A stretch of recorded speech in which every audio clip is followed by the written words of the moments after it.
किसी को काम बनाते हो। मम्मी को कोई तकलीफ ना होता है ना। देखे हो ऐसे बच्चे को जो तुम्हारे सामने पोटी कर दिया, तुम वैसे कर रहे हो। कोई ना है, नहीं ना है कोई ऐसा बच्चा, नहीं ना है। तो क्यों किया तू ही ऐसा बच्चा है, नहीं ना। तो कौन किया है? और जो तुम कर रहे हो,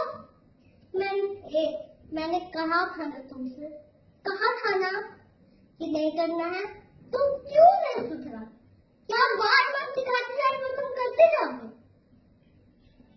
सबकी बड़े की बात मानना चाहिए, समझा? ऐसे थोड़ी ना कि बड़े की बात नहीं माने। जो बड़े की बात नहीं माने वो मार खाएगा, समझा? तुम मुझे देखो कभी करते हुए, यहाँ से मैं कि नहीं ना। तुम ध्यान दो कि जब भी टॉयलेट लगे तो टॉयलेट में करो।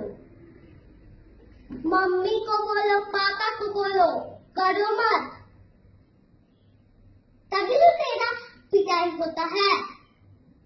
पढ़ो, सब मुंह से आवाज जो बोलो, सब बच्चे को सिखाओ जो ऐसे रहकर पोटी करते हैं।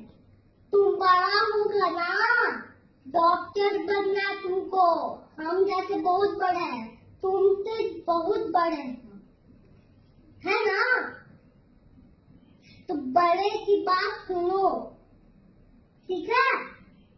बड़े की बात सुनो। तुम नहीं सुनोगे ना तो मार खाओगे, भगवान सजा देंगे, समझा? जो झूठ बोलता है उसको सजा देते भगवान। तू ना किया है तो भगवान देखते हैं उधर से, है ना बाबा? Brother was caught in the crossfire.